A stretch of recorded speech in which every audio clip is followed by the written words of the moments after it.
The Baba Ghoulie Show is brought to you by OTR Halloween Holidays.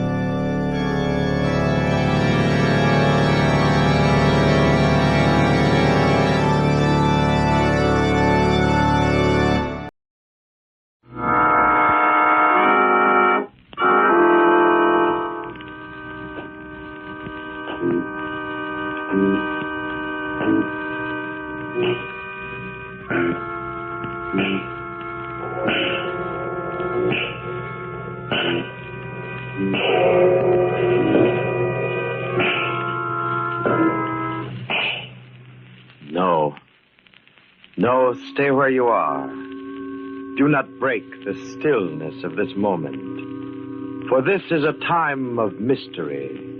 A time when imagination is free and moves forward swiftly, silently.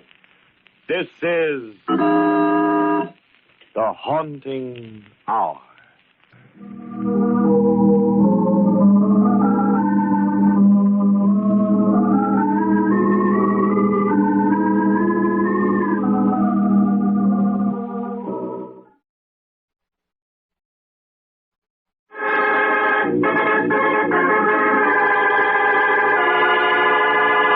The Uptown Express.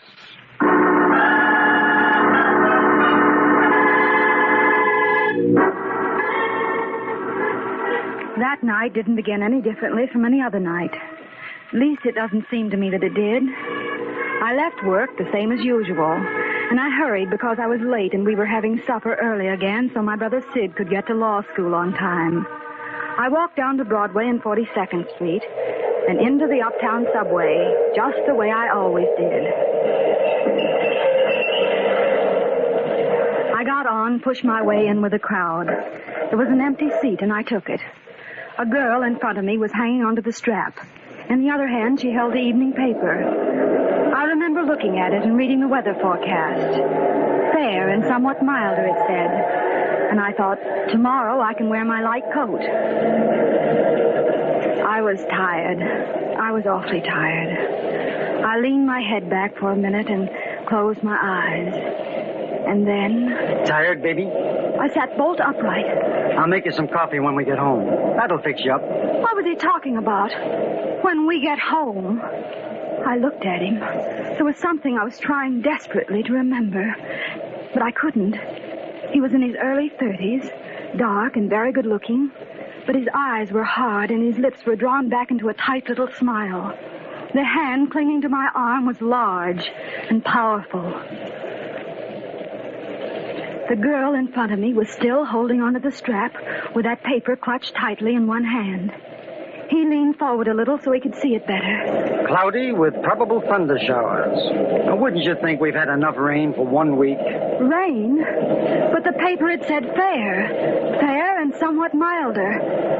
I looked at it again myself. And he was right. Then I knew I was really frightened. The date on that paper was February 21st, 1950.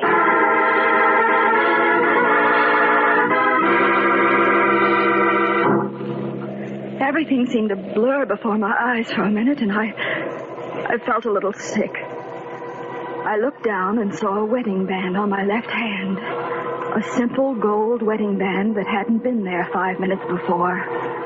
It was almost as if I half expected to see it there. If the date on that paper was right, if this really were 1950... then something told me that this man, this stranger sitting beside me, was my husband. And somewhere, somehow, on that Uptown Express, I'd lost 5 years of my life. Come on, Lindy. We get off here. We walked up the stairs and out into the street. It was raining. It hadn't been raining before. We'll have to make a run for it. It's raining pretty hard. We started to run down a long, dark street I'd never seen before. Then we turned into a narrow entrance into a dingy apartment building. We shut the rain outside, and we were alone. Never mind your key. I have mine right here. Oh, wait a minute. I think there's some mail. I looked at the name on the box. Vincent. Mr. and Mrs. John Vincent. Johnny and Linda Vincent. That was us. Oh, this is rich. Look what it is. A political circular. Sidney Damon for district attorney. Fearless, courageous. That's a laugh, sending it to us. Sid? For district attorney? My brother, Sidney? Yes, and it don't sound much better than it smells. Not for my money. But... Come on. It's cold down here. Let's get upstairs. We climbed the stairs to the second floor to a small apartment way in the back. I kept thinking of Sid. Less than an hour ago, he was going to City College nights to study law. And now in my hand was a circular that said he was running for district attorney. But it wasn't an hour ago.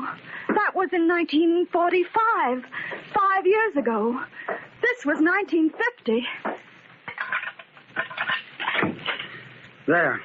Turn on the light. It's near you. I felt along the wall and found the switch. That's better. It's cold in this dump. Never any heat when we need it. Did you speak to that lousy janitor yet? You said you were going to. I will, Johnny. Oh, I'm sorry, baby. I didn't mean to snap at you. It's just that business of your smart aleck brother running for DA. I don't like it. Why, Johnny? Why don't you like it? Oh, cut it. Don't ask silly questions. Come here and kiss me instead. Johnny, What's the matter? Nothing. Well, come here, then. You know what? Your hair's all wet and your mascara's run a little around the edges. You look awful, honey. But to me, you're still beautiful. Please, Johnny, don't kiss me anymore. What's the idea? I'm cold. I'm wet. I'll be all right. Sure. I understand. Go in and change and I'll fix you something hot.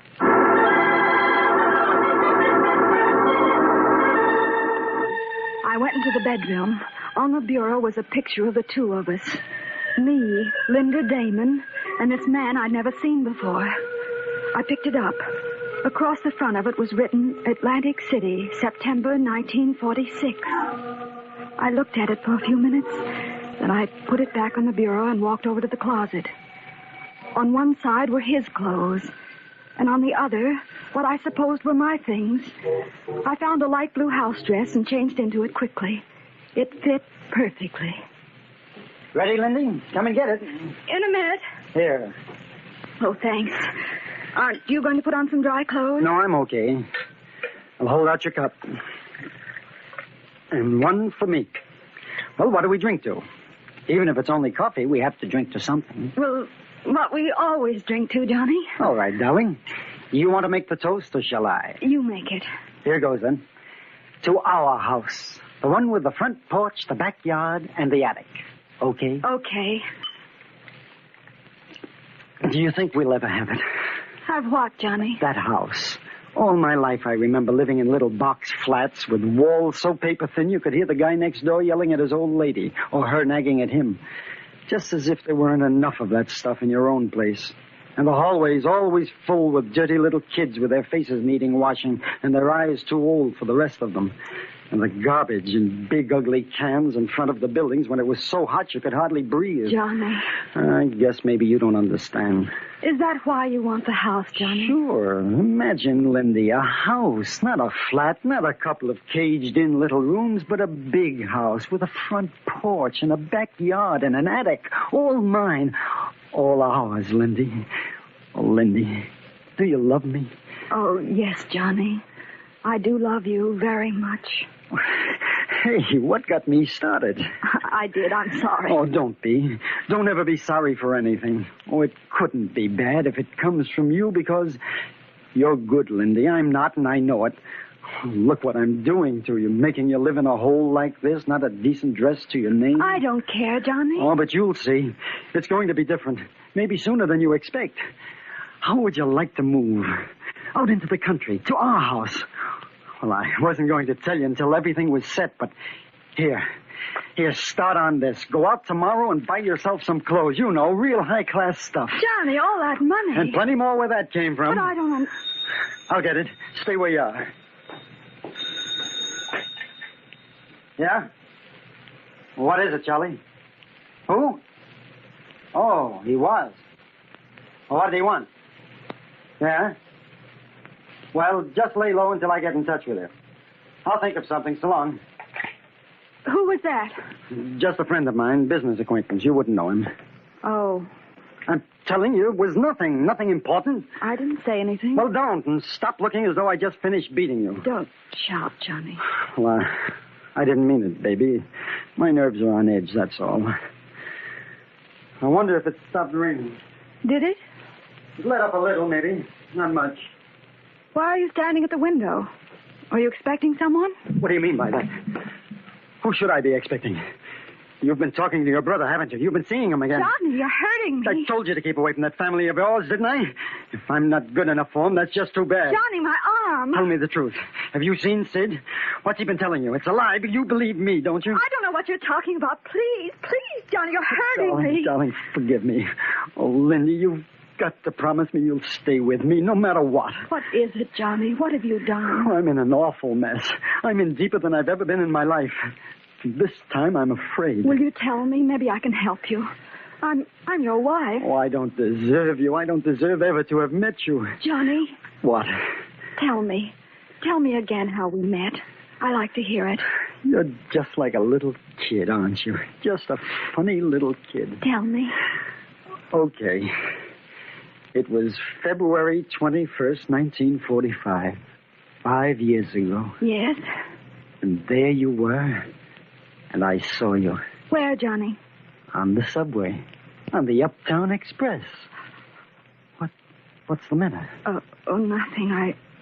I have a little headache, that's all. Go on. You're sure you're all right? Yes, I'm all right. Go ahead.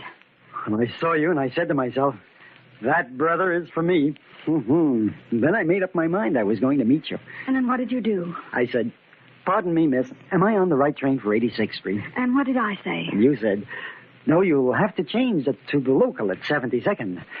Then we started to talk. Just as easy as that? Just as easy as that. I think you wanted to meet me, too. Who's that? Oh, I don't know. I'll open it. Linda. What? Stay where you are. Don't answer that. Who is it? Johnny, what are you doing with that gun? Who is it? Me, Sidney. Wait a minute. Your big shot brother. Sid? Yeah. I guess I won't need this gun. Here, put it on the table. Sid. Listen to me carefully. I was with you last Monday night. That's all you know. That's your story, and you'd better stick to it. Remember.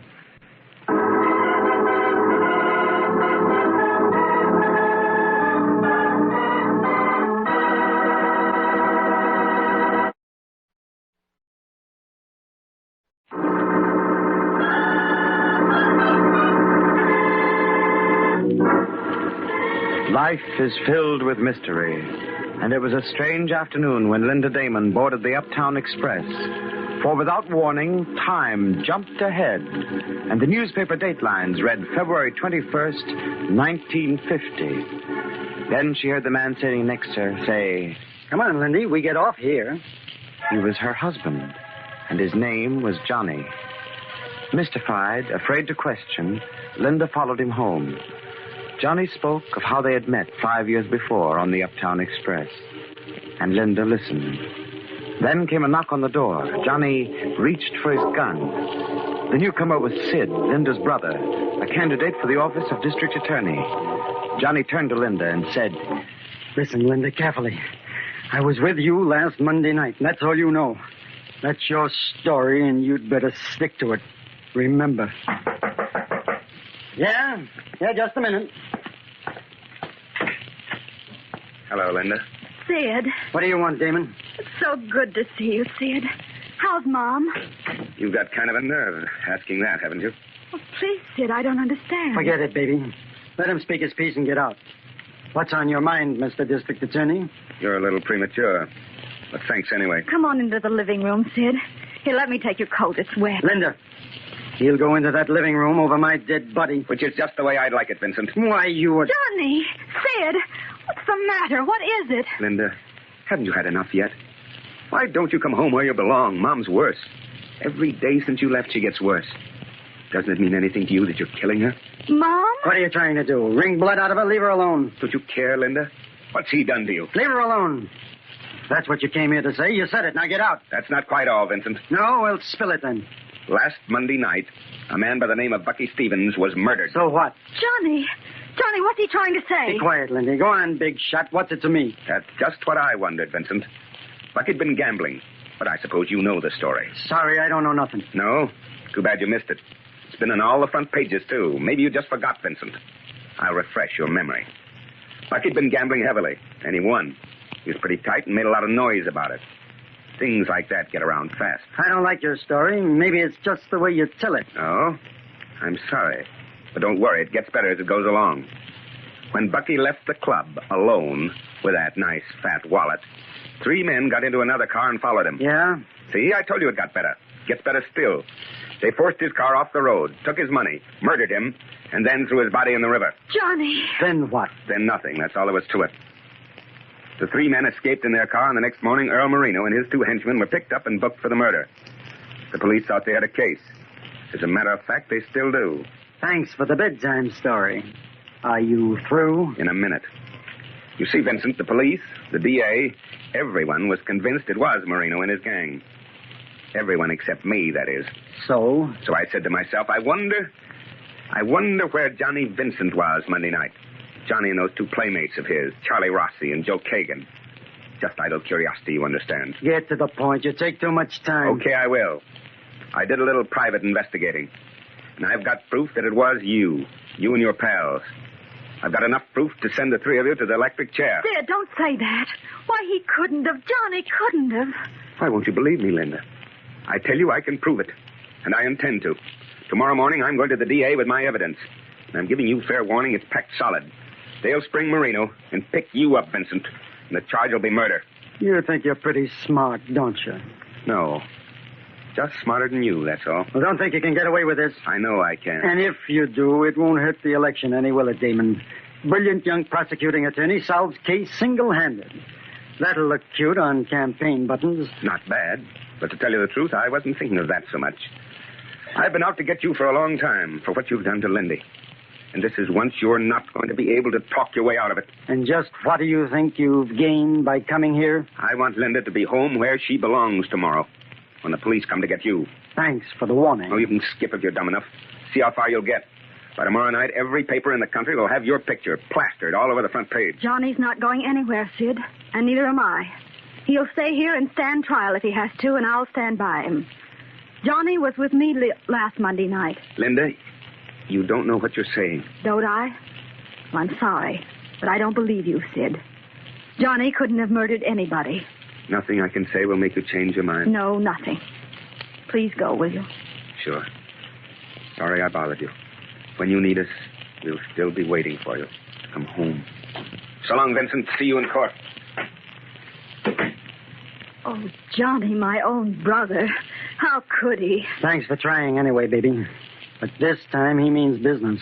You don't have to be afraid, Johnny, if you're innocent. What do you mean, if? Oh, I didn't mean it that way, Johnny. Believe me. Oh, you're trying to kid. He's got the goods on me, and I know it. Johnny, you mean he was right? He was telling the truth? Johnny, did you... Don't be a little fool. Of course I killed him. No. Oh, no. Oh, cut out the dramatics. I've got to think.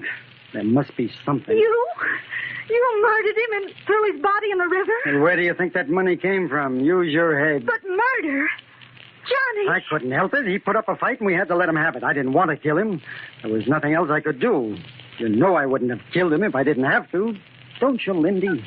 I don't know anything anymore. What are you going to do now? Do? What can I do?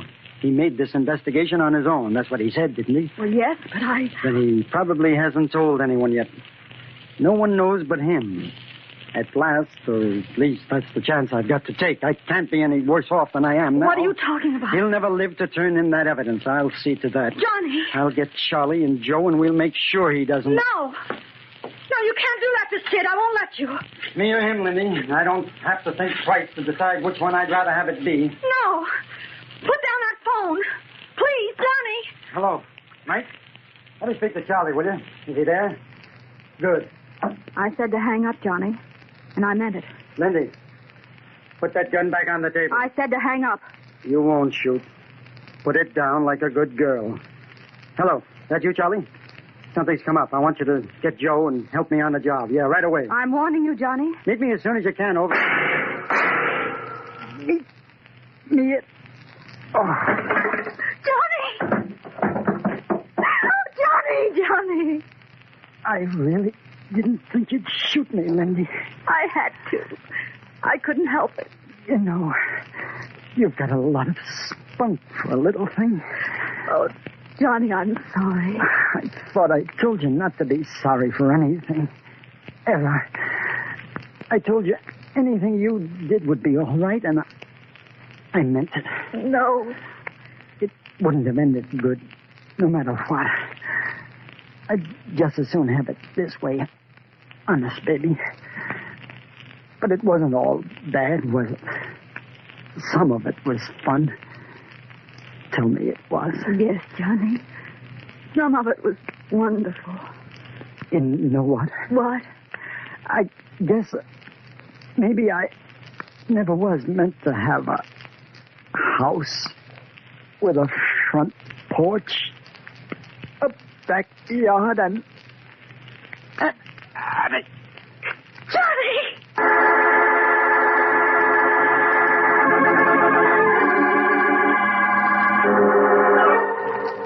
I don't know how long I sat there, on the floor beside him, holding him in my arms and rocking back and forth as if he were a child. There was blood trickling out of the corners of his mouth, and I wiped it off with my handkerchief. I knew he was dead, but I wiped it off just the same. And I sat there, holding him. Maybe part of those years had been wonderful. Now I'd never know. After a while, I got up, took my purse, and left the apartment. The rain had stopped.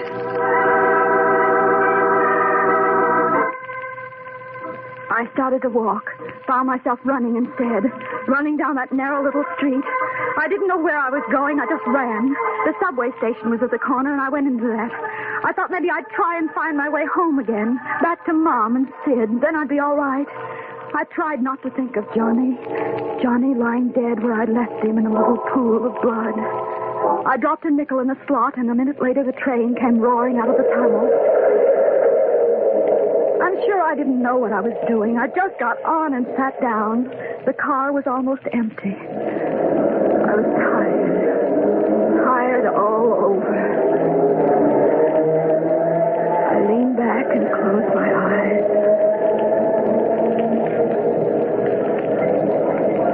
When I opened them again, the train was crowded with people, and I hadn't remembered stopping to let them on. Suddenly, I wasn't quite so tired anymore. I sat up straight and looked around. A girl in front of me was hanging onto the strap, and in the other hand, she held the evening paper. I remember looking at it and reading the weather forecast. Fair and somewhat milder. I held my breath. Was it possible? It took every bit of courage I had to force myself to look at the date. And the date was February 21st, 1945. I can't explain how I felt then. I wanted to laugh, but to cry. I wanted to turn to the stranger sitting beside me and say, "Listen, mister, it was a dream. I just imagined it. I didn't kill anybody. This is still 1945, and I'm going home for supper." I did turn, and then I froze. I froze with such terror as I've never known before and will never know again. For the man sitting next to me was... Pardon me, miss. Am I on the right train for 86th Street? Well, no, you'll have to, that is... I'm sorry, I don't know. I'm afraid you'll have to ask someone else. You see, this is my stop, and I'm getting off.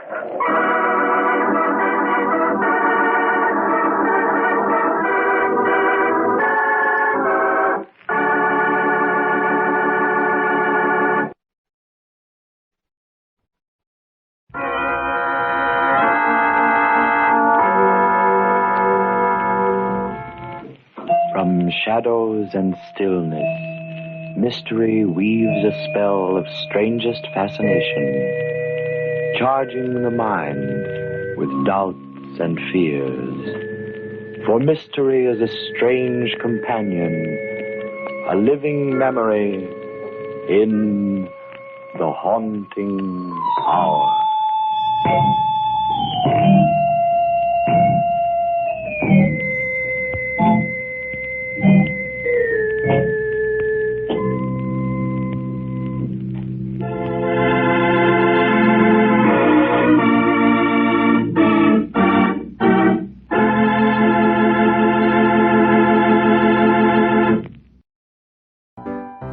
It's intermission time at the Baba Ghoulie Show.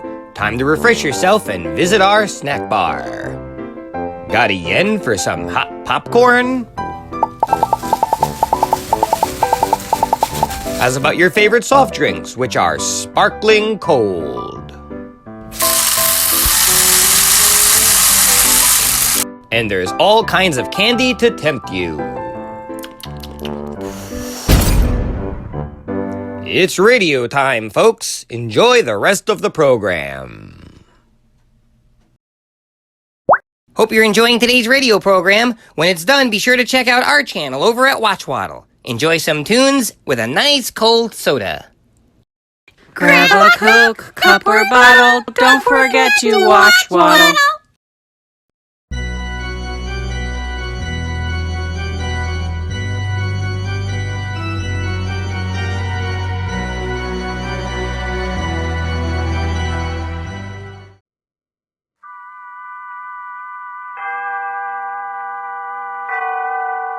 Autolite and its 98,000 dealers bring you Mr. Fred McMurray in tonight's presentation of Suspense.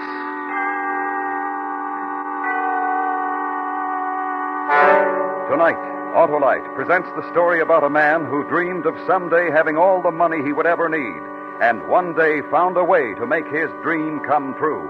The Great Train Robbery. Our star, Mr. Fred McMurray.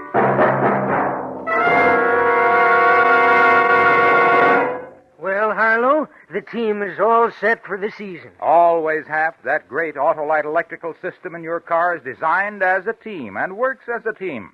That's because every unit, like the coil, distributor, spark plugs, battery, generator, and starting motor, are all related by Autolite engineering design and manufacturing skill to give you the smoothest performance money can buy. Harlow, I mean our ball team. And the electrical system really has to be on the ball. It goes into action the instant you press the starter, and it continues every second the engine runs. And it works every time you blow the horn or turn on lights, radio heater, or electric windshield wiper. Harlow, I know it's important. It sure is, Hap, and that's why it pays to treat the electrical system of your car to a periodic checkup. See your car dealer or your authorized Autolite service station. You can quickly locate your nearest authorized Autolite service station in the classified section of your phone book under Automobile Electrical Service. Or call Western Union by number and ask for Operator 25. And remember, from bumper to tail light, you're always right with Autolite. And now, Autolite presents transcribed The Great Train Robbery, starring Mr. Fred McMurray, hoping once again to keep you in suspense.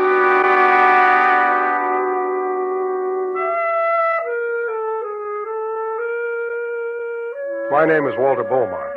I'm 42 years old. I have no prominent marks or features that would distinguish me from any other plain, ordinary citizen. I live with my wife, Bess, in Oakland. If you saw me walking down the street, you wouldn't give me a second glance. The details of my appearance are very important. You see, they're what convinced me that I could execute a great train robbery.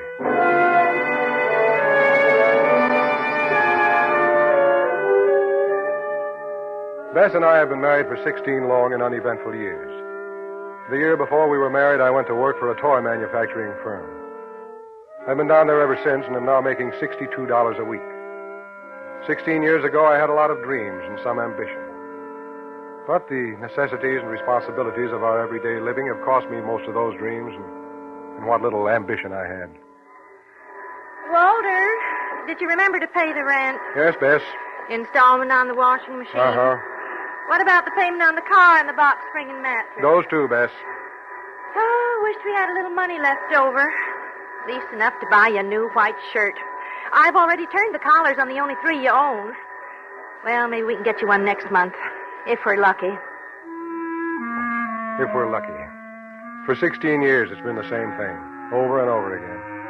A new white shirt if we're lucky. A new pair of hose if we're lucky. The same thing, it never changes. Each night at 5:30, I drive up and park in front of a tarnished white stucco house where we've lived for the last 8 years, and I know that nothing has changed. But tonight when I got home, there was a change. A happy change. Some relief. A new face. The face of a visiting long-lost relative. Cousin Eugene. Yes, sirree, Cousin Bess. That's just about the best meal I've had in a long, long time. Well, I'm glad you like it, Eugene. One of these days we'll have you over for a real feast, Eugene. As soon as Walter's ship comes in. Oh, I'm a plain man. The simple things in life are good enough for me. Not for Walter. He's got ideas high and mighty. No, not anymore. He's got a dream world all his own. Well, Cousin Bess, we all do a little dreaming now and then. Cigar, Cousin Walter? Oh, yes, thanks. Thanks, Eugene. Here's a light. That tastes good. Yeah. There's nothing like a cigar after dinner, say I. It's the finishing touch. Do you have any definite plans for the future, Eugene? Well, Walter, I think I'm just about ready to settle down. Oh, well, that's good to hear. I'd like to buy me a farm somewheres and maybe raise some chickens. Always did like chickens. You know, I think I would have done something like that one day if... Go ahead, Walter. Say it. If you'd ever had the money. Well, that's my problem, folks. Money. You gotta have money to buy a farm, and right now I don't have any. Well, that's a shame. Say, speaking of money, you ever been up to Reno, Nevada, Walter? No, I've never been there. We don't get to go to too many places, Eugene. Seems like we always have something else more important to do with Walter's vacation money. Well, you've never seen so much money in all your life as there is in Reno. I'll bet it's an exciting town, all right? Oh, it is. Just about one of the most exciting towns I've ever been in. Yes, sirree. Lots of excitement. Lots of money. I guess our type of people would never get up to a city like Reno. Oh, I wouldn't say that, Cousin Walter. They get all types of people up in a city like Reno, all types. You see, people figure there's money to be had there, and money attracts all kinds of people. I often wondered what Walter'd do if he had a lot of money. He'd be an interesting man to watch. Him and all his dreams. Yeah, they have all types up there. Rich man, poor man, beggar man, thief. What did you say, Eugene? I said rich man, poor man, beggar man, thief. Yeah. Yes, that's what I thought you said.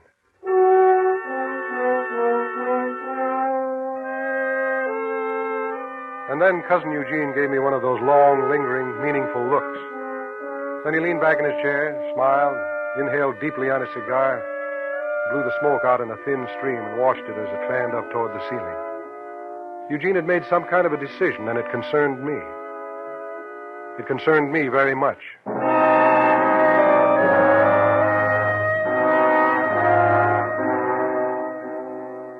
The following morning, about 11:30, Eugene called me at the office. He told me he wanted to see me on my lunch hour. He said he had something very important that he wanted to talk over with me, and could I meet him? I met him at 5 minutes after 12 in front of the ferry terminal. It's not too long a ferry boat ride over to Richmond, and I figured I could be back to work on time. I'll just eat my lunch while you go ahead and talk, Eugene. Is that all right? Oh, sure. Sure, go right ahead, Cousin Walter. Best fix your lunch every day? Oh, yeah, every day, as far back as I can remember. You'd be surprised how much money it saves. Walter, what would you do if I gave you one half of, say, $25,000? Excuse me, for a minute I thought you said $25,000. I did. What are you talking about, Eugene? Well, you're a dreamer, so am I. There's only one way to make our dreams come true. We have to buy them, Cousin Walter, with money. That's why I've picked you. Picked me? Last night at the dinner table, I said there was a lot of money in Reno, Nevada. That's right, you did. Now, some of this money stays in Reno, and some of it goes elsewhere. Do you follow me? No, not quite. Well, some of it goes to banks, like banks here in Oakland and San Francisco. Oh, I see what you mean. Now, how does it get to these banks? Well, some of it they drive, some of it they fly, and some of it they load on the mail car of a train. You follow me? Go ahead, Eugene. Go ahead. The train they loaded on leaves the city of Reno every Thursday morning at 11 o'clock. It arrives in San Francisco at 4:30 in the afternoon. Do you follow me now? Yes. After the train leaves Reno, it passes through a place called Soda Springs at 10 minutes to 1. Then there follows a stretch of about 20 minutes before it passes a place called Dutch Flat, a stretch of nothing but lonely, dry desert. Go on, Eugene. And Go on. if one gentleman was to get on the train in Reno and another gentleman was to drive a car to a deserted junction in between Soda Springs and Dutch Flat... The train could be stopped, the money taken off, and the gentlemen well on their way before the authorities could be warned. Why, Cousin Walter, do you realize what you've just suggested? Yes, Eugene. I've just suggested that we rob a train.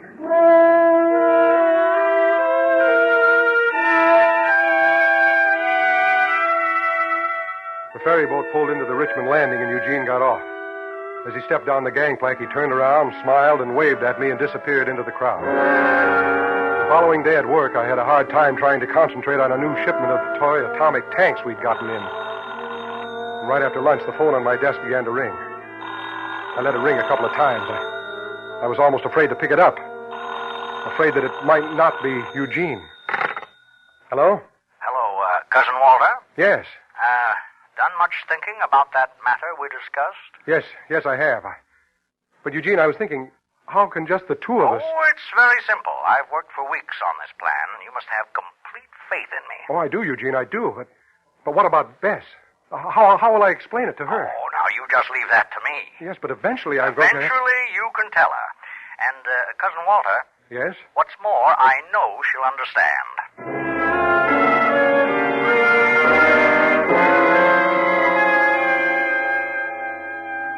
And so it begins.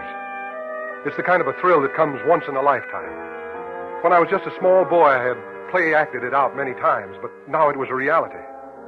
I was going to rob a train of an estimated $25,000.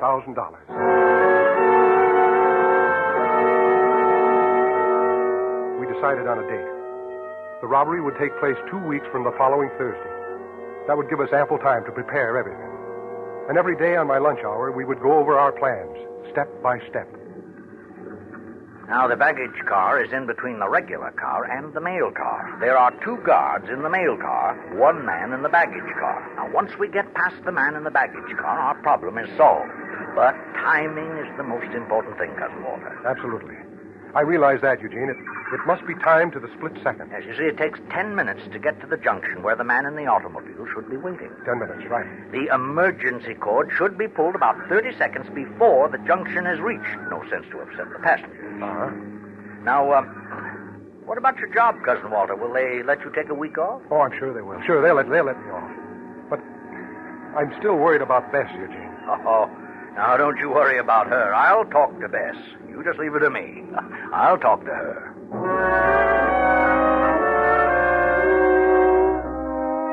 And he did. He wove Bess around his finger as if she'd been putty. By the time he was through with her, she was begging me to take a week off and go somewhere. We'll find the money to pay for the trip somewhere, she said. But when Eugene suggested he'd finance the trip, that was the clincher. He told Bess he was going to take me up to the Hillary Lodge at Lake Tahoe for some fishing. Only he didn't finance the trip, I did. With the $178 I drew out of our savings account at the bank. We needed money for our hotel room in Reno, the train ticket we had to buy, and for the gun we needed. The rest of the week went fast. And then it was Friday night, and we were ready to leave. Eugene was waiting out in my car while I was finishing packing. Oh, Walter. Now, look, Bess, it's only for a week. I know, but... Well, here, Walter. Here are your other 2 shirts. You want to look nice and neat. Here, put them in the suitcase. Fine. There. Well, I guess I'm all set. You better hurry. Walter, you will take care of yourself. Oh, of course I will, Bess. Now, don't you worry. I'll be all right. Well, all set, Eugene. Oh, good. Oh, Eugene. Yes, Cousin Bess? You take care of my Walter. Where'd you say you were staying? The Hillary Lodge. It's near the lake. Oh, Walter. Now, look, Bess. If I don't write, please don't get worried. Promise me? Yes. Yes, I promise. Well, goodbye, dear. Goodbye, Walter. Jean, take care and have a good time. Bye.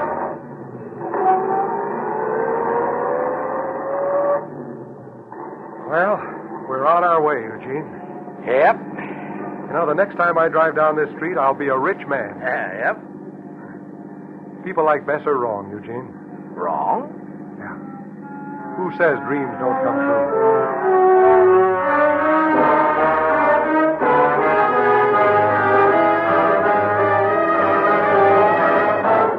Autolite is bringing you Mr. Fred McMurray in The Great Train Robbery, tonight's presentation in radio's outstanding theater of thrills, Suspense.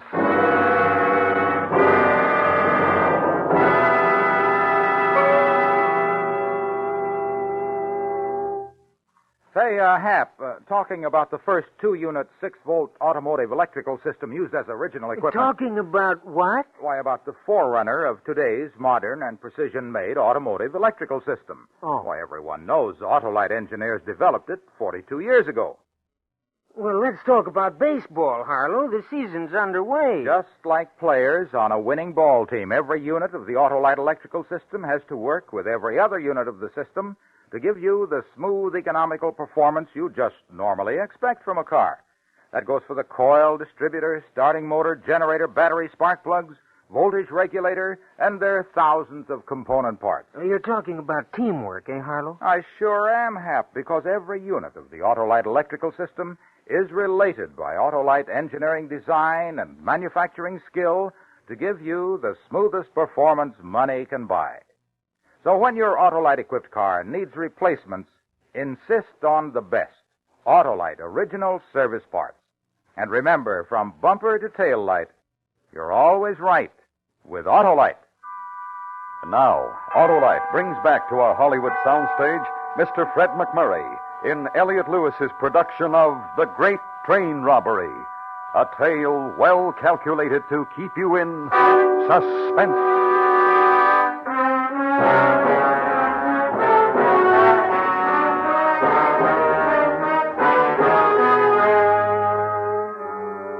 Cousin Eugene and I arrived in Reno, Nevada late Friday night. When we got to Reno, we registered in one of the nicer hotels and stayed there for most of the following 3 days, just going out for our meals. On Monday, we left Reno for a short while and drove to the junction about 13 miles from Soda Springs. Eugene pointed out all the landmarks. This was where the train was to be stopped by pulling the emergency cord. Then on Tuesday, we went down to the train station and bought a ticket for the train leaving Thursday morning. On the way back to our hotel, we stopped in at one of the gambling casinos on the main street, and Eugene started putting nickels in the slot machine.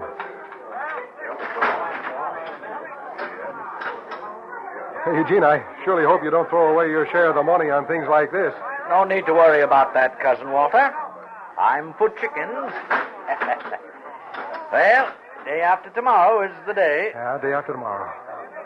How do you feel, Cousin Walter? Well, excited. I don't know how to thank you, Eugene. Oh, now there's no need for that. And you're to be commended, too. Your plan is foolproof. Of course, I've never handled a gun before, but don't worry about that. Did you say gun, Cousin Walter? Well, yes. Oh, I'm afraid you won't be handling the gun. I will. Well, you'll be driving the car. You won't have need for a gun, Eugene. But the positions are just reversed. I'll be on the train, and you'll be in the car. Me in the car? Oh, I'm sorry, Cousin Walter. Wait a minute. Eugene, you've missed the most important part of our plan. Huh? This could very well cause it to fail. Well, what are you talking about? Identification. Our descriptions. Eugene, look at me. What? Look at me. All right, now describe me. Well, Go ahead, describe me. Look at me and describe me. Well? Go ahead. Well, you've got sandy hair. That's right. And so have 2 million other men. Go ahead. And? Well, you're just sort of plain looking. Exactly, Eugene. Exactly. Plain looking. Now, don't you see? When the guards on the train try to describe me to the authorities, they'll have a very difficult time. I certainly have no prominent marks or features to single me out from any other plain, sandy-haired man of 42 years, have I? You know, Cousin Walter, I believe you've brought up a very important point. Thank you, Eugene. So, I'll handle the gun and you'll drive the car. Well, you don't think for 1 minute that you're a coward? No, of course not. Wait a minute, Eugene. Let me pull the lever this time. Oh, all right.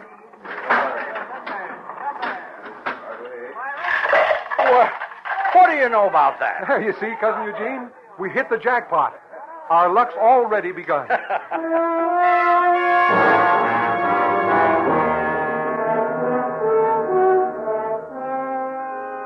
We had dinner before we went back to the hotel.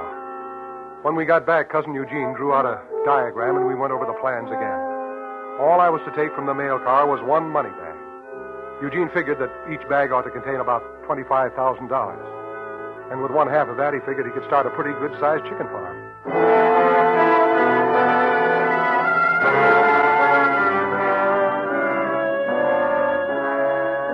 It was close to 9 o'clock when Eugene shook me awake. This was the day. My heart was already starting to beat faster. I took a shower and shaved and got dressed. I put on my last clean white shirt. At breakfast, we went over our plan for the final time. Then we checked out of our hotel, put the bags in the car, and drove down to the station. Don't forget to put the money in your suitcase, Cousin Walter. Yes. Are you nervous? Yeah, a little.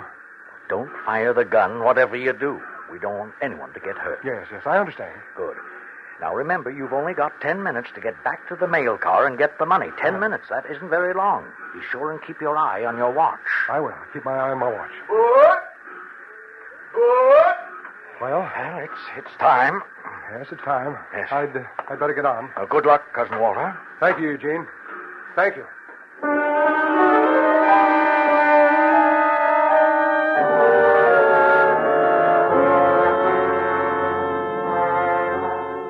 This was it. I found my seat and sat down. I was lucky. The seat was in the first car after the baggage car. I wouldn't have far to go. I could feel the perspiration running down my back. I was ruining my last clean white shirt. The 50 minutes before we got to Soda Springs seemed like 50 hours. Then we reached Soda Springs and the train slowed down. There were no passengers at the station, so the train didn't stop. It just slowed down. And then we were on our way again. My 10 minutes had begun. I made my way up to the baggage car, carrying the suitcase.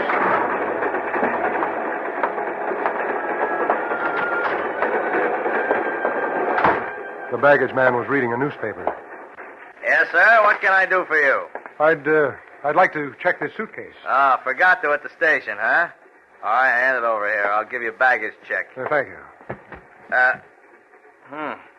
Feels empty. You sure you wanted a check? I'd appreciate it if you'd put your hands up. What is this? In simple language, a train robbery. Now, let's just start walking that way. That's the mail car, mister. I know. Hey, now look. Now, just do as I tell you and no one will get hurt. Walk in front of me.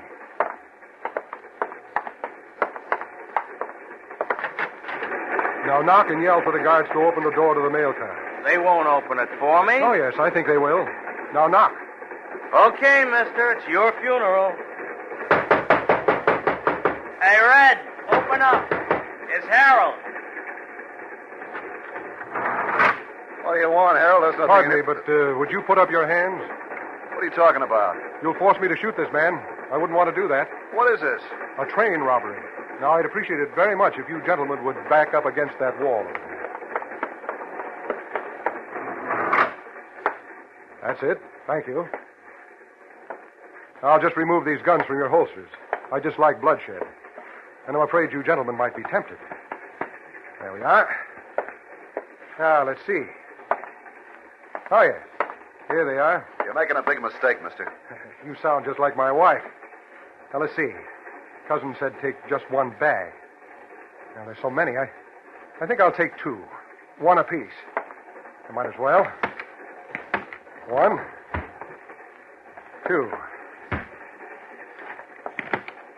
How do you expect to get off the train, mister? The emergency cord will take care of that. Now, I have one more favor to ask of you, sir. Kindly open this side door of the car. He's going to jump. He's crazy. No, not just yet. We have about 30 seconds to go. Now, the door, please. Open it.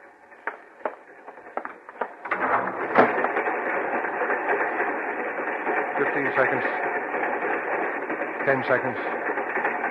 5, 4, 3, 2, 1. Now!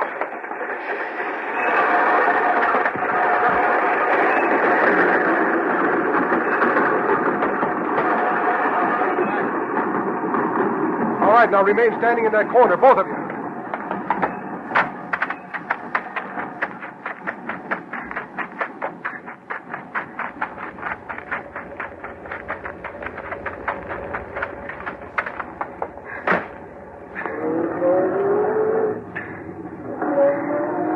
Faster, Eugene. Faster. I've got it on the floor now, Cousin Walter. Yeah, that's good enough. Couldn't possibly read our license numbers from this distance. Doesn't matter, I've got them covered up. Well, how'd it go? Perfect, Eugene, perfect. I will admit I had a few bad moments, I guess, but otherwise it was perfect. Look under these dirty shirts. What?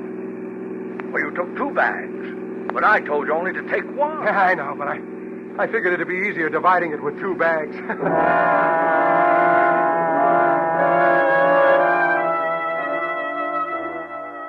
We didn't even bother to stop for any sort of refreshments. We drove straight through to Sacramento. When we got there, Eugene thought we ought to separate, and we did. I hated to see Eugene go. I'd grown very fond of him in the short time we'd been in business together. But it was a separation that you might call a necessity. When I got back to Oakland, it was almost 4:30. A good time, I thought to myself. I'll have the whole weekend to rest up before I have to go back to work. The house looked the same as I drove up. Maybe now I'll have it painted, I thought to myself. There was a car parked in front of the house. It was probably another salesman. I took the suitcase with my share of the money in it from the back seat and walked up to the front door. I had a wonderful feeling inside. Why, Walter, dear. Hello, Bess. Oh, Walter, where have you been? Where have I been? Why, Bess, you know very well You where look a mess, Walter, but I'm so glad to see you, dear. Bess, what's wrong? Oh, here, dear. Come on into the living room and sit down. But, Bess, I don't understand why you're acting so hysterical. I don't. Here, Walter, put down your suitcase. Well, Bess, who are these?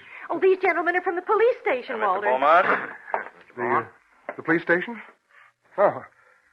Look, Bess, I think I'll go upstairs and get cleaned up a bit. Oh, there's plenty of time for that later.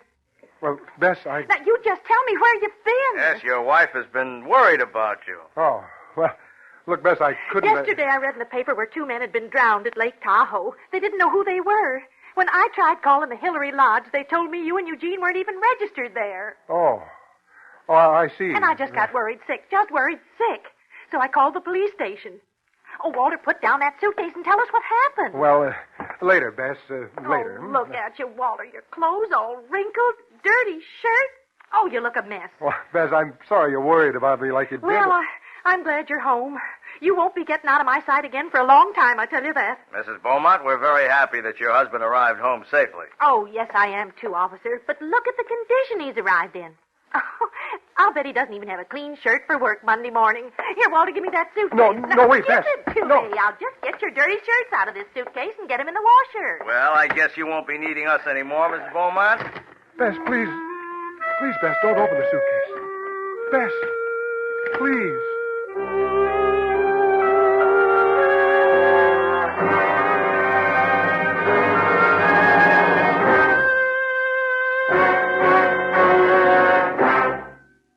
Suspense, presented by Autolite. Tonight's star, Mr. Fred McMurray. This is Harlow Wilcox speaking for Autolite, world's largest independent manufacturer of automotive electrical equipment. Autolite is proud to serve the greatest names in the industry. They are members of the Autolite family, as well as are the 98,000 Autolite distributors and dealers in the United States and thousands more in Canada and throughout the world.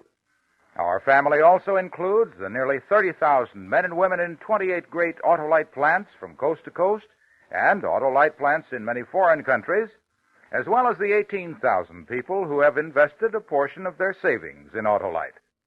Every Autolite product is backed by constant research and precision built to the highest standards of quality and performance. So remember, from bumper to tail light, you're always right with Autolite.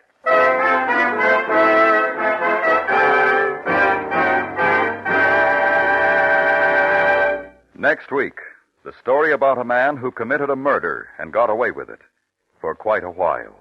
The story is called Public Defender. Our star, Mr. Robert Ryan.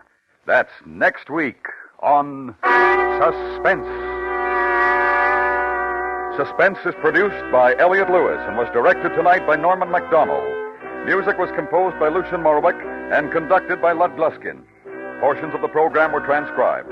The Great Train Robbery was written for Suspense by Richard George Pedicini. In tonight's story, Joseph Kearns was heard as Eugene. Featured in the cast were Paula Winslow, Jerry Hausner, and Hy Averback. Fred McMurray may soon be seen in the Republic picture Fair Wind to Java. And remember next week, Mr. Robert Ryan in Public Defender.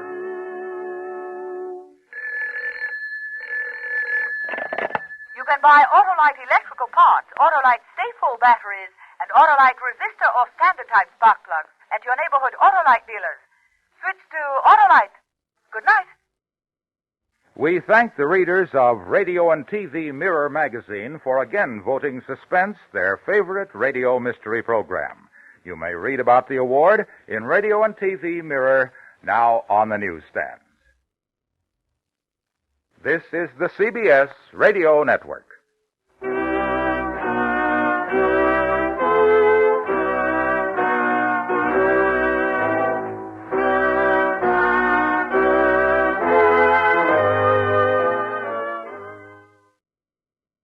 It's intermission time at the Baba Ghoulie Show. Time to refresh yourself and visit our snack bar.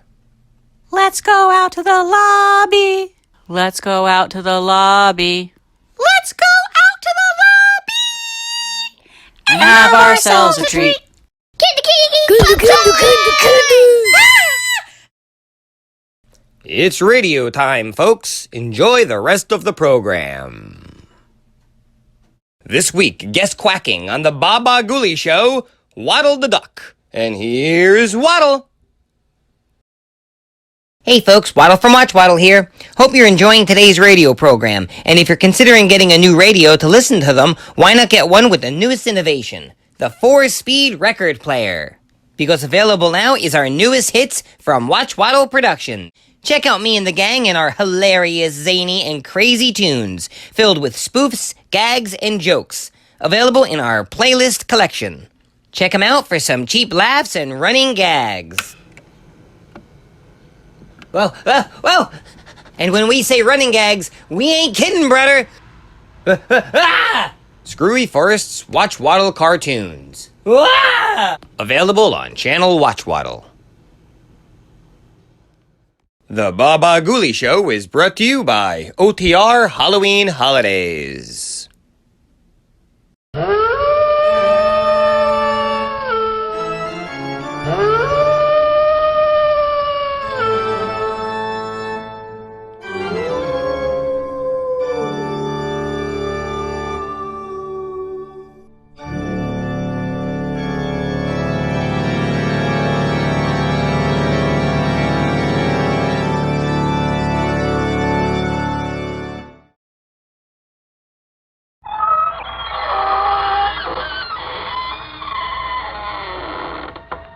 Good evening, friends.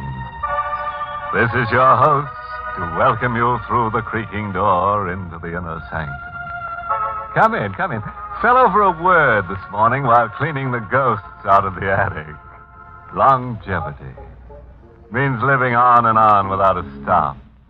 Just dug in for keeps. A century-old uncle of mine is still around, a regular hearty old perennial. Absolutely wild about outdoor living. Spends all his time haunting the garden. Like a century plant. Yes, we water him twice a day. And I've an aunt who hasn't grown a day older since her 85th birthday. Just as if time had stopped for her. Confidentially, it did. Auntie died promptly at the stroke of 85.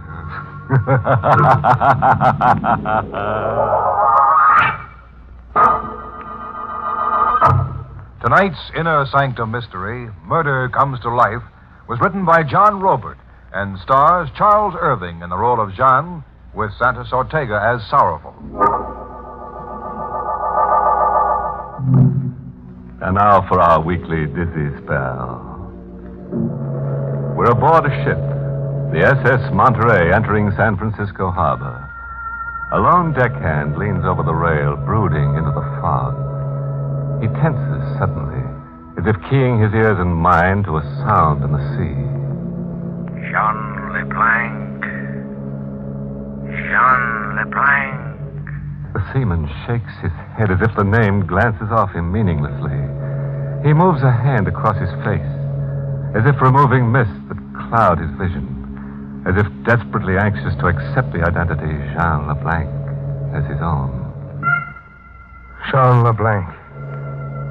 Is it my name? A name I forgot long ago when I fell apart. And if it is my name, why can't I accept it and believe it? Why do I insist I'm someone else and run? Jean LeBlanc. Everywhere I've gone through the years, the names pursue me, demanding that I stand my ground and face it. Everywhere. Lisbon, Bombay, Tripoli.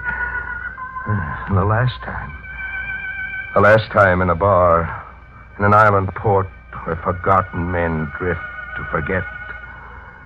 Hello, Jean LeBlanc. That name. Wherever I go, I hear it. Wherever I go, it whispers at me, shouts at me. It's driving me crazy. It's your name, mister. Running from it will get you nowhere. You're Jean LeBlanc. But I'm Belmar. My name is Belmar. You're Jean LeBlanc, San Francisco, USA. You've been shuttling from island to island on the bum like a man without a country. But you're Jean LeBlanc, San Francisco, USA. You're as sure as that? I ought to be. We've traveled around the world and back together. You a step ahead, slippery as an eel, and me on your tail. You've been following me, you say? Like grim death. Why? $50,000. That's the price you'll fetch. Look wherever you are. You've got to stop following me. Sure, I'll stop, LeBlanc. When you stop running. I'll make you stop if I have to kill you. A gun, huh? You're greased lightning on the draw. A killer. If you only had what it takes to pull the trigger. Go on. Try and pull the trigger. No. I can't. My fingers are numb. It's as if they were asleep. Yella. When the chips are down, just as you've always been. Well, my fingers aren't numb. Here's proof.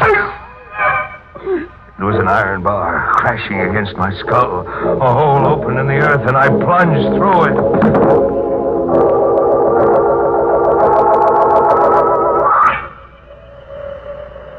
I came to with the moon on my face and the wind in my ears. I was in an open field, in an abandoned quarry under a pile of rocks. It was like rising from the dead. A shadowy figure was standing over me. A sour little guy with a mournful look, as if he made a habit of crying.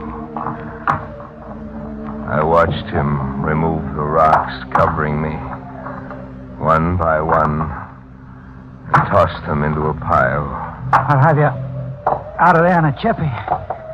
A rat dumped you in the quarry like you were a load of junk. How do you feel? Weak in my pins, as if I was just born. As if I've come back from the dead. You're not kidding. You're about as dead as any guy could get. Who did it to me? I'll let you in on this much. It was a cop. A retired cop. Cop? Yeah. He said I was worth $50,000 to him. What did he mean? That's how much Jean LeBlanc is worth to a cop. Look, why don't you stop drifting from port to port and face up to yourself? Call yourself by your right name. But I'm Belmar. I'm known as Belmar. I ship as Belmar. Your mind's still in the rut. Well, it's like that. We're in a rut. We go together? Like ham and eggs. Maybe you want to know where you picked up the name Belmar? No. I'm going to tell you anyhow. See this tin can? Yes? You landed out of Frisco on a ship that hauled a cargo with these tin cans. Canned fruit. This one held apricots. Read the brand name. Belmar. Yeah. Belmont. Belmont Fruits. Guy with your class has been trying to cram himself into an empty fruit can. I could bust right out crying. I mean so much to you. I just dug you out of that rock pile, didn't I? Well, so long for now. But wait, who are you? You didn't tell me. You used to call me Ben in the old days. And you were the big boss, and I was your racket boy. Ben's the name. Sorrowful Ben. He was gone. I was alone with the wind. There was a battered tin can beside me, wearing a label that read Belmar.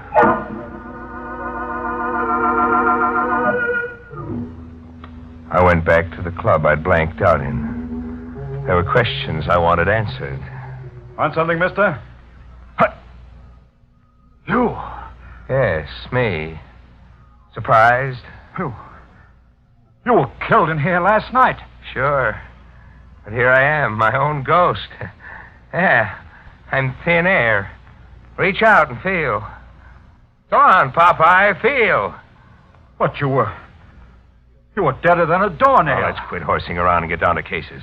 Who gave me the business? Now, look, I don't want to get mixed up. I asked who gave me the business. Tramp, as far as I know. Calls himself Sanderson. Like you, a stranger on the island. And who pronounced me dead? Old Bailey. He said it was a sort of unofficial coroner here on the island. And how is it I ended up in a stone quarry?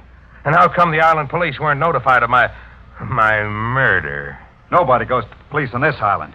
When old Bailey pronounced you dead, everybody looked the other way while Sanderson carried you out the back door. Beats me. You were stone dead right where you're standing now. Sorry, pal. Sorry I had to come back and spoil it.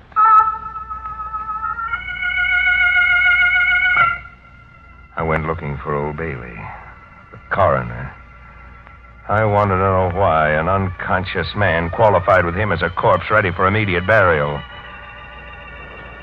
I found him along the edge of the beach, living in a shack built of packing cases and old strips of cardboard. When the tide came in, the ocean soaked through the sides and up through the floor. It was as if old Bailey wanted the shack to wash out to sea. The tide was in when I got there. Well, you're here, son. What brought you? You better talk fast. The way the waves are coming, we'll be washing out to sea. You want that to happen? Yes, of course. Precisely my idea in building here. What brought you?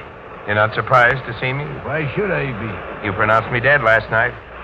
A mistake, from the looks of you. A mistake that almost buried me for keeps. I'm ashamed of my incompetence, but I promise you the recall of your death certificate. The very next time I live. Look, Mr. Coroner, you know a dead man when you see one. And my idea is that somebody hired you to pronounce me dead. Maybe, and maybe not. Quit wriggling. How much did you get to pronounce me dead?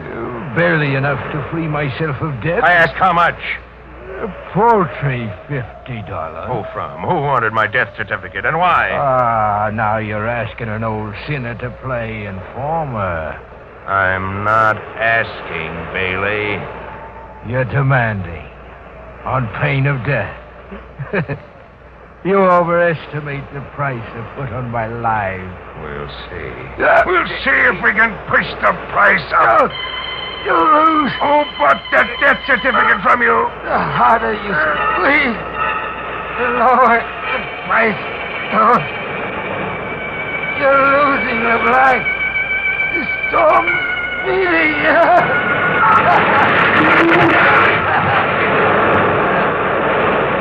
The sea tore us with a paper hunt and overran us. I felt it pull at me. I was being sucked into the middle of a whirlpool.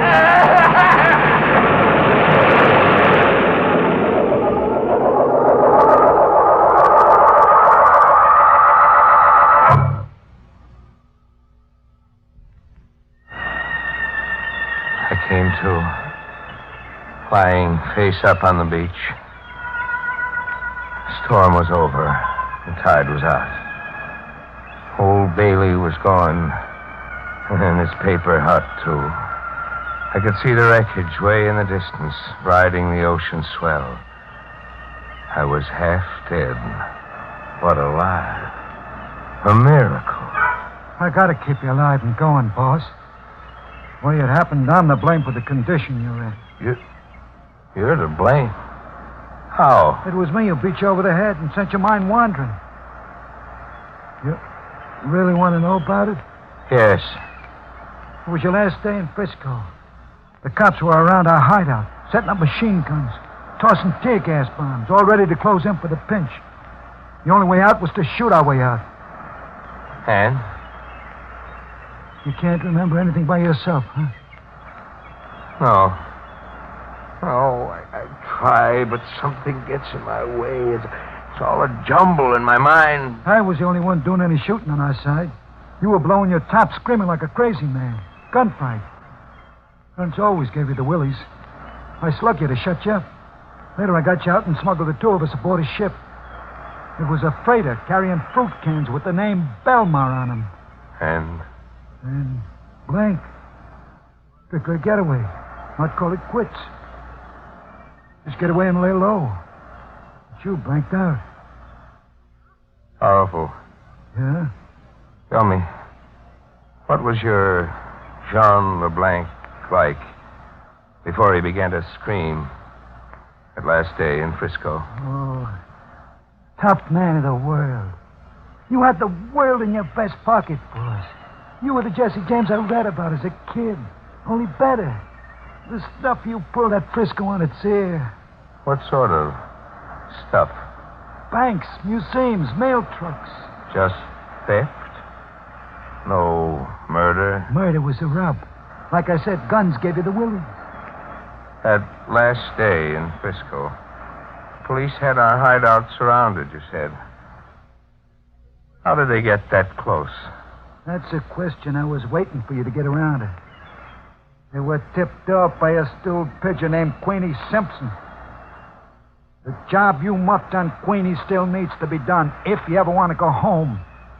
Oh, it's a lot to remember all at once. A lot to remember. You mean it's a lot to believe? You think maybe I'm working a gag? That I'm trying to swindle you into calling yourself Jean LeBlanc and work you for a fall guy?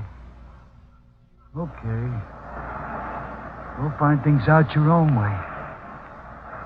I'll be around when you need me.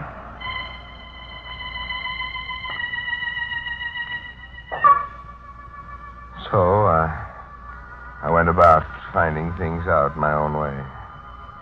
I went looking for Sanderson to double-check on why he broke my head so that a phony death certificate could be issued in the name of Jean LeBlanc. I found him camped in a hobo jungle 50 yards away from a railroad embankment. LeBlanc? Back from the dead. Can it? You never killed me. I didn't. No, you just thought you did. I only passed out and you buried me alive. Disappointed? Not too much, maybe. You're worth $50,000 in reward money. Dead or alive. Here, this will restore your memory. It was a police notice offering a $50,000 reward for the capture of Jean LeBlanc, dead or alive. I get your death certificate angle, Sanderson. With me dead, it would have been easier for you. No carting me back. Just show that death certificate old Bailey issued and collect. I'll collect anyhow. If you live. That wouldn't be a threat, would it? A death notice. Who's going to die now? You. Of strangulation.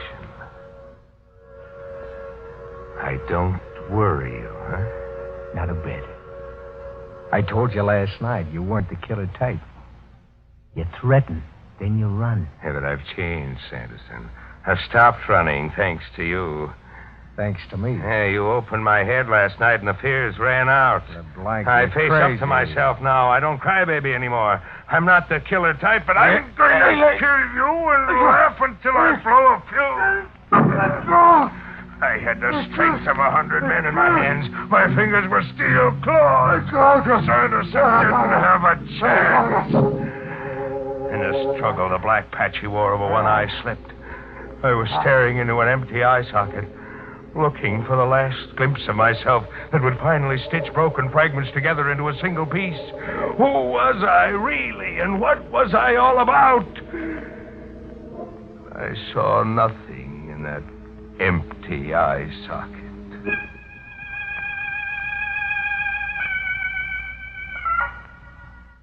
I sat around with Sanderson, fascinated by the face of death, waiting for Sorrowful's approval. A nice night's work, boss.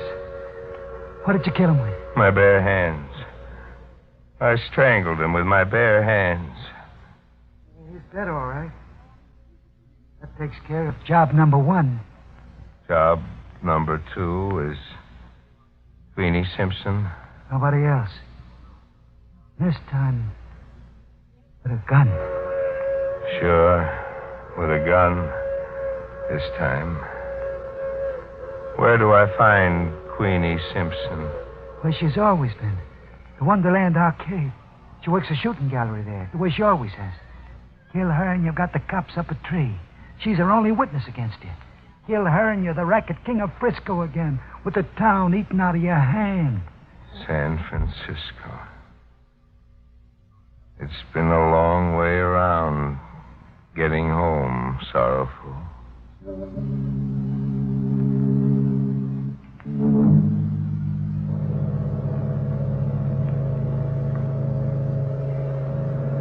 I've come back to a forgotten world, halfway around the globe, to murder a forgotten woman. The Wonderland Arcade is a honky-tonk strip. Has a flea circus, a waxworks, a piano somewhere beating out ragtime, and Queenie Simpson's shooting gallery. I'm waiting, keeping out of sight, watching until Queenie Simpson is between customers. What's the tab for a rifle load, sister? 12 shots for a quarter. It's cheap enough. Watch me shoot. Bullseye. You're pretty good. Thanks. I'm even better with a revolver. What would it take to coax you to get up against that target? I'd say you got the coaxer right in your hand. Jean.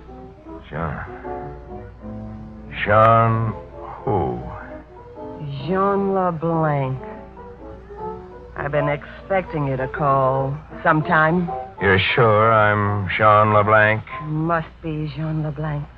Only Jean LeBlanc would come to kill me. Why? I tipped off the cops. Tell them all about you. Why? What game are we playing now? I double-crossed you and you're here to kill me. Now let's get it over with. You've got 11 shots left, mister. She's up against the target, indifferent to her fate. I stare at her, and then I lose her. My gun drops to my side. I can't shoot. My fears are back. I'm choked up with fear. The fear that drove me across the world. Pull the trigger, LeBlanc. Sorrowful. Yeah, me. Still Johnny on the spot. Go ahead, pull that trigger. You killed double-crosses. I can't pull the trigger, Sorrowful. Don't turn yellow now. You come back a long way. Pull that trigger and you're the big boss again. I can't. My fingers are numb. My hands feel dead. I stuck along with you. Crawled after you from Island Island. I watched over you, worried about you, waiting for you to come out of a brainstorm. But now it's over. Once and for all. Are you going to make like Jean LeBlanc and pull that trigger? I can't. I'm Jean LeBlanc, but I can't measure up to what you expect. I'm afraid. Give me that gun. Sorrowful shot Queenie as surely as I couldn't. I watch her stiffen while a red stain on her dress over her heart spins and spins into a wider and wider circle. You was somebody in my book once, LeBlanc. Don't blame me, Sorrowful. You built a statue in your mind. And now it turns out it's only a clay statue. Police cars. Hear the sirens? Take one more shot, Sorrowful. Let me shoot your statue down before the police come. I can't. You must. Either way, I die, but I'd rather it was you. This way, I won't die screaming. Shoot, Sorrowful, please.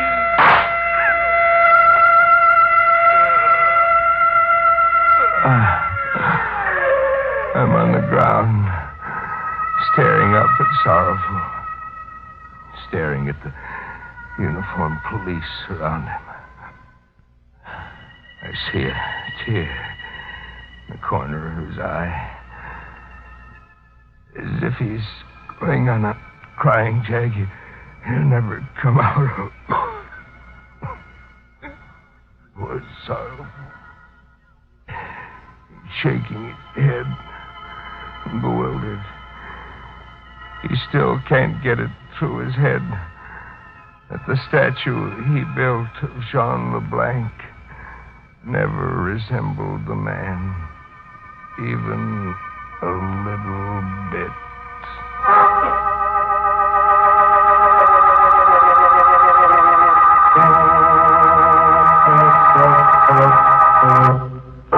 Oh, poor LeBlanc. Even now, with his worries over, he's having himself a fit. Size 4x6, the cat could make a tough sleep. That old Bailey, $50 and he'll pronounce you dead any old time. Even if it kills you. I hear he's doing shady business as usual. His shingles hung on Davy Jones's locker. His engraved invitations to please call read, drop in any old crime.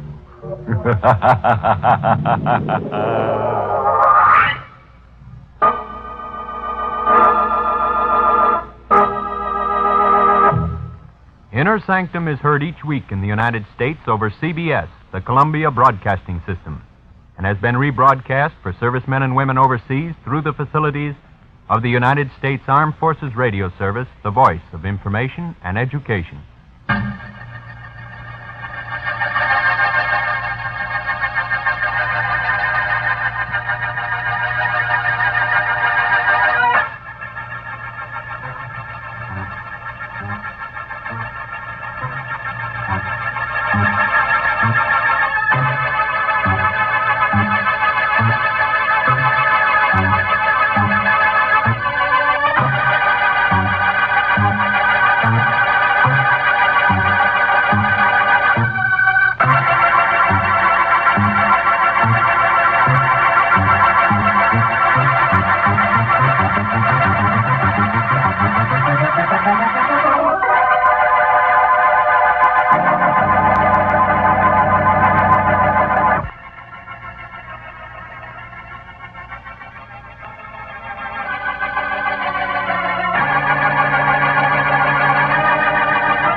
Thanks for watching the Baba Ghoulie Show by OTR Halloween Holidays. This is Waddle the Duck saying check out Channel Watchwaddle for some fun cartoons with no static.